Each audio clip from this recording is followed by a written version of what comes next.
नमस्कार मित्रों, मेरे स्पिरिचुअल कनेक्ट पर आप सभी लोगों का हार्दिक अभिनंदन है। मित्रों, मैं आप लोगों को पिछले वीडियो में संत पीपा जी के बारे में बता रही थी, तो उनकी महिमा और भी बहुत सारी बची हुई है, तो उसके बारे में सुनिए। मित्रों, बहुत अद्भुत संत हैं ये। सभी संत अच्छे हैं, मन करता है कि बोलते ही चले जाओ और कभी या तो बोलो या तो सुनो, और इसके अलावा कुछ दूसरा काम ही नहीं करने का मन करता है। इन लोग की जीवनी पढ़िए, इन लोगों के चरित्र को याद कीजिए तो लगता है कितने अद्भुत हैं। भगवान ऐसे ही संतों की मदद करते हैं, ऐसे ही भक्तों की मदद करते हैं, और आज भी कर रहे हैं और हमेशा ही करते। जब तक उनकी दुनिया है, दुनिया रहेगी ही भगवान की। भगवान की दुनिया का प्रलय होने पे भी कुछ लोग, कुछ संत और कुछ ऐसे सज्जन व्यक्ति जरूर होते हैं जो उनके काम को आगे ले जाते हैं। मत्स्य अवतार वगैरह में है सब कुछ। तो जितने पुराण हैं बहुत अच्छे। इस समय कल की पुराण हमारे जो परम संत हैं श्री कौशिक जी, वो बोल रहे हैं, बड़ा अच्छा लगता है मित्रों। मन करता है सुनते ही रहो। सुनने में अद्भुत आनंद आता है। बहुत चीज़, मतलब एक अद्भुत महिमा होती है सुनने की। संत और भगवान की कथा बड़ी अच्छी होती है। तो चलिए शुरू करते हैं मित्रों संत पीपा जी के बारे में। श्री पीपा जी ने श्री सीता सहचरी से कहा। सीता सहचरी इनकी पत्नी है। उनसे कहा, देखो यहाँ कैसे कैसे संकट आते हैं, अतः अच्छा होगा कि अब भी तुम घर को चली जाओ। मतलब उनको बोल रहे थे कि घर जाओ, वो अकेले ही रह करके और भक्ति में लगे रहें। लेकिन सीता जी ने कहा, श्री सीता सहचरी ने कहा, भगवान हरि ही भय को हरने वाले हैं, भगवान ही भय को हरने वाले हैं, रक्षक हैं, वे ही रक्षा करेंगे। इसके उपरांत दोनों उसी मार्ग से चले जिसमें एक सिंह रहता था, जो बहुतों को मारकर खा चुका था, परंतु इनके दर्शन से उसका अंतःकरण पवित्र हो गया। मतलब सिंह ने इनको, संत पीपा जी को देखा और उसका हृदय परिवर्तित हो गया। मित्रों, आज परिस्थिति ये है कि अपने अपनों के साथ नहीं रहना चाह रहे हैं। स्थिति इतनी दयनीय हो गई है, तो क्या कहा जा सकता है। यह भी ज़्यादा पुरानी घटना नहीं है। संत कबीरदास, रैदास और ये इनके भी, पीपा जी के भी गुरु वही थे, रामानंद जी, जिनसे उनको ज्ञान मिला था। संत कबीरदास जी वही, उनके भी गुरु, इनके भी गुरु थे संत पीपा जी के भी। तो ये ज़्यादा पुरानी नहीं है, 400 वर्ष 500 वर्ष के करीब होने वाला है तब की घटना है। तो आज भी हैं संत, अच्छे हैं। उनकी शरण में जाकर लोग भगवान का दर्शन कर ले रहे हैं, उनकी कृपा से हैं ऐसे संत मित्रों। तो चलिए आगे हम लोग शुरू करते हैं और उनके बारे में। वह विनीत भाव से, जो सिंह था, विनीत भाव से इनके निकट बैठ गया। तब उन्होंने उसे शिष्य करके समझाया कि अब तुम वैष्णव हो गए,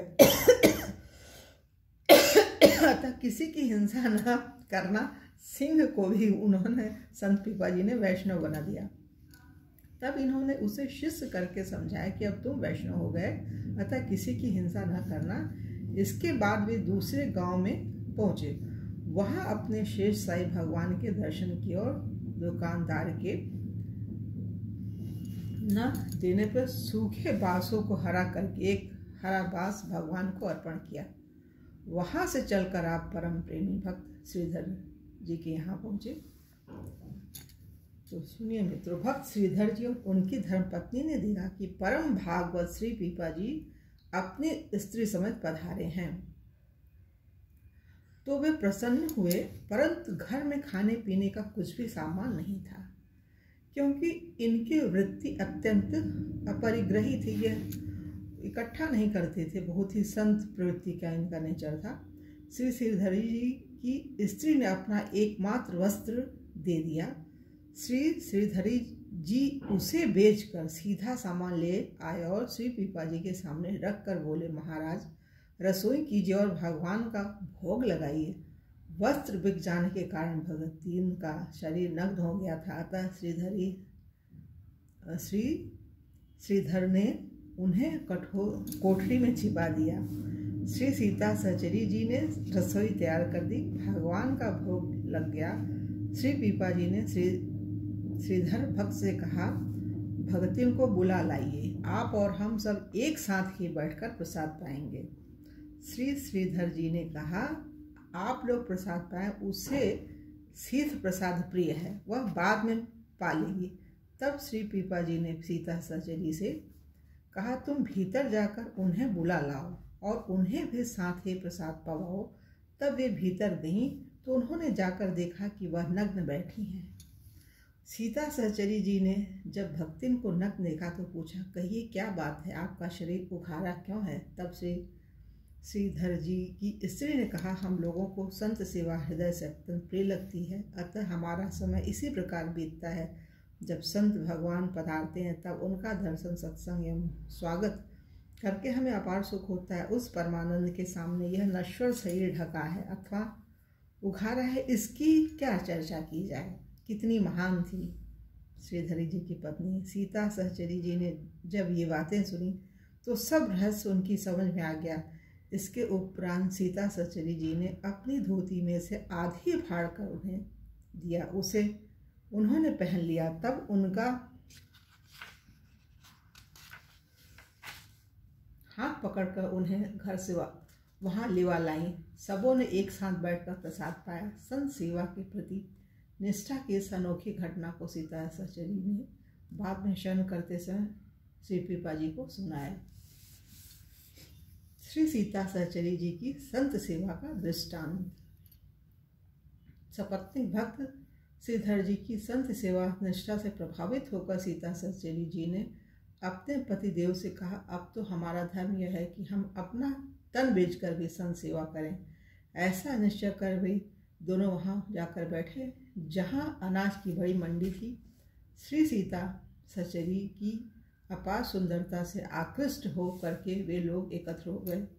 जो रूप निरखने के लोही थे, समीप आकर जब उन लोगों ने उनको देखा तो उनके नेत्रों का रोग अर्थात उनकी वैसा दृष्टि नष्ट हो गई। लोगों ने सीता सहचरी जी से पूछा कि आप कौन हैं, आपके साथ ये सज्जन आपके कौन हैं? उन्होंने उत्तर दिया, हम संत सेवा के लिए बिकने को प्रस्तुत हैं, हमारे घर द्वार कुछ भी नहीं है और हमारे साथ में यह हमारा सेवक है। यह सुनकर वे सब स्तब्ध खड़े के खड़े ही रह गए। फिर जिन लोगों ने उन्हें द्वारका में देखा था उन्होंने पहचान कर बताया, अरे ये परम भक्त श्री पीपा जी और ये उनकी धर्मपत्नी सीता सहचरी जी हैं। तब तो लोगों ने उनके आगे अन्न, वस्त्र और मोहरों के ढेर लगा दिए। श्री पीपा जी ने वह सब सामान भक्त श्रीधर के यहाँ भेज दिया।